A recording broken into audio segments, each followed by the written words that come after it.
My sister ruins every Thanksgiving with her food abominations, so I've banned her from cooking this year in an effort to save the holiday and my family. Original poster, u/Society Tiny 784. Every year, our family does a big Thanksgiving dinner, and we all typically bring a dish or two. My sister, who's a lovely person in every other way, insists on cooking something homemade every time. The issue? She's not a great cook. And I don't mean just not great, I mean she has somehow managed to turn classic dishes into borderline inedible creations. For context, last Thanksgiving, she showed up with her special recipe stuffing that was over-seasoned with random spices like cinnamon and cardamom. It was dry, and the flavors were confusing and totally off for stuffing. Only one person took a small bite, and the rest went untouched. Another year, she brought a green bean casserole that had some kind of strange, chewy texture. She later admitted she used coconut milk and almond flour to experiment. No one wanted seconds of that, either.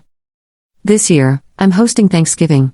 Since I'm responsible for putting it all together, I wanted to keep the menu consistent so that people could actually enjoy a cohesive meal.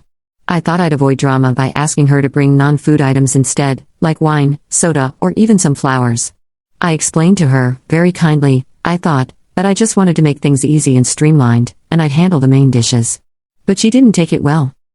She got offended and told me I was being controlling and shutting her out of the family gathering. She then accused me of making her feel inadequate and said that Thanksgiving is about everyone contributing, not me deciding what's acceptable. I told her that everyone appreciates her effort, but that she could contribute in other ways and still be part of it.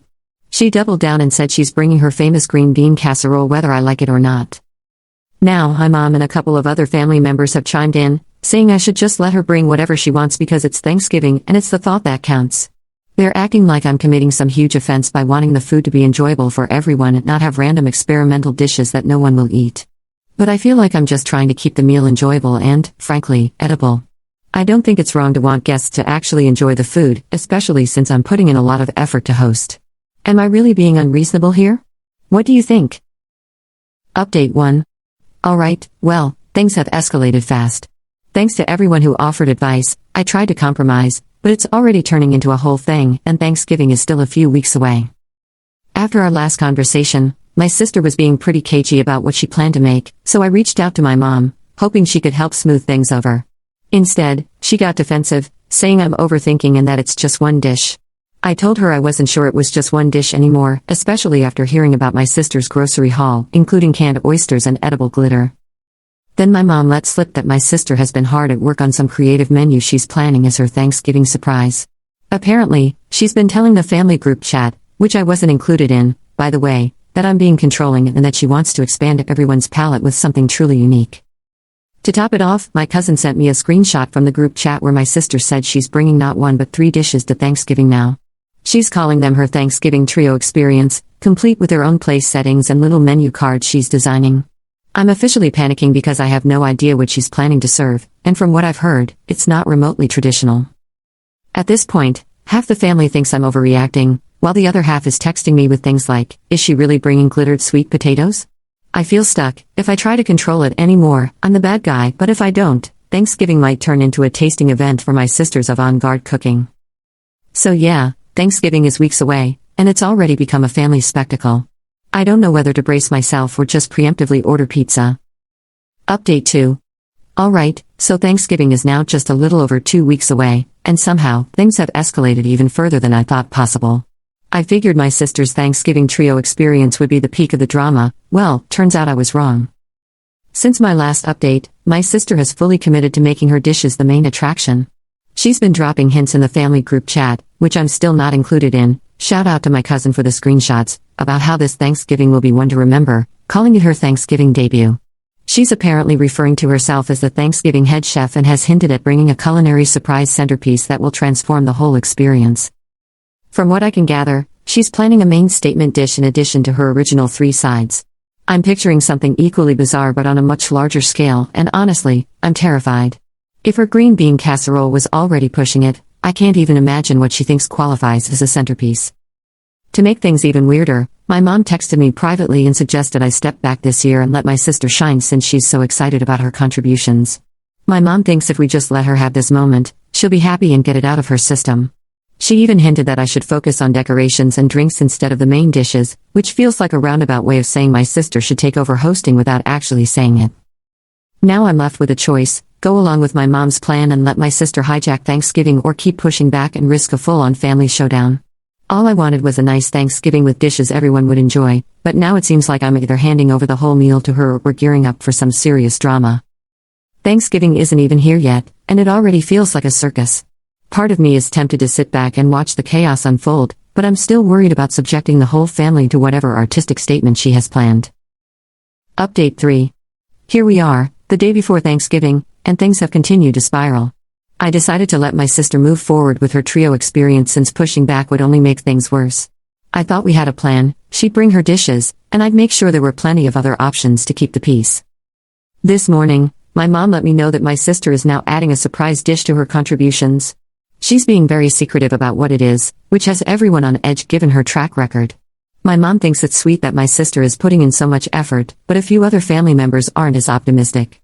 My cousin texted me privately to ask if I had backup food ready, and my dad casually mentioned bringing extra rolls, just in case. At this point, I'm sticking to the plan and letting her have her moment. I'll still have a few traditional dishes on hand so no one goes hungry. Tomorrow will probably be chaotic, but at least it should make for a memorable holiday. Wish me luck. I'll update after Thanksgiving if anything noteworthy happens. Update 4. Thanksgiving dinner is officially over, and I genuinely don't know where to start. I feel like I just lived through a fever dream of culinary chaos and family drama, and I need a moment to breathe before I can even process everything. My cousin and I are heading out for drinks to dissect all of it because, honestly, what just happened deserves its own Netflix special.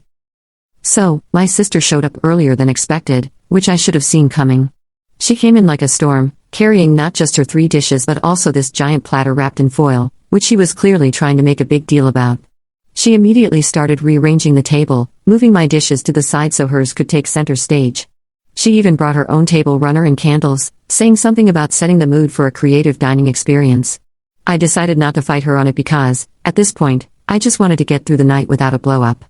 Her trio experience was, well, let's just say it was everything I feared and more. She started with a glittery sweet potato mash that somehow managed to taste like a mix of sugar and sand. The glitter wasn't even edible glitter, it was craft glitter, which I didn't realize until one of the kids said, "This is crunchy," and I looked closer. Then there was the cranberry and oyster relish. Yes, oysters and cranberries. It looked like someone had spilled jam into clam chowder, and the smell alone was enough to make me lose my appetite. Finally, she brought a pumpkin curry casserole that had raisins in it for some reason and this weird fishy smell that clung to the air for way too long. But the pièce de résistance was her surprise centerpiece dish, which turned out to be a turkey gelatin mold. Yes, she took ground turkey, mixed it with some kind of broth and seasonings, and turned it into a wobbly, translucent mold shaped like a turkey. She even garnished it with parsley and cherry tomatoes to make it festive. I wish I were kidding. The entire table went silent when she unveiled it, except for my cousin, who immediately started coughing to cover up what I'm pretty sure was a laugh. Things hit their peak when my mom, who has been defending her this entire time, took one bite of the gelatin mold and just froze. She didn't say anything, but you could see the regret on her face. My sister, noticing the lack of enthusiasm, decided to go on this long speech about how Thanksgiving food is too boring and how she's trying to challenge our palates. She even called my ham and mashed potatoes uninspired, which was rich coming from someone serving glitter sand potatoes. The breaking point came when my aunt, who's usually the peacekeeper, tried the gelatin mold and actually gagged. She tried to be polite about it, but my sister saw her reaction and completely lost it. She started yelling about how nobody in the family supports her and how we're all stuck in the past with our unoriginal food. She even accused me of sabotaging her dishes by not hyping them up enough to everyone. At this point, half the table was trying not to laugh, and the other half was just staring at their plates, probably wondering how we got here. My sister ended up storming out of the house, but not before saying something along the lines of, "You'll regret not appreciating my vision when I'm famous." She left most of her food behind, which my cousin and I quietly threw out after dinner. The rest of the night actually turned out pretty nice once the tension was gone. My dad's emergency ham was a lifesaver, and everyone agreed that next year, we're either going to a restaurant or just skipping Thanksgiving altogether. So now I'm sitting here wondering how this even became my life. Anyway, I'm off to grab a drink, or 3, with my cousin to laugh and cry over everything that went down. This Thanksgiving was truly something else, and I don't know whether to feel relieved it's over or brace myself for whatever fresh chaos my sister has planned for next year. Thanks for listening.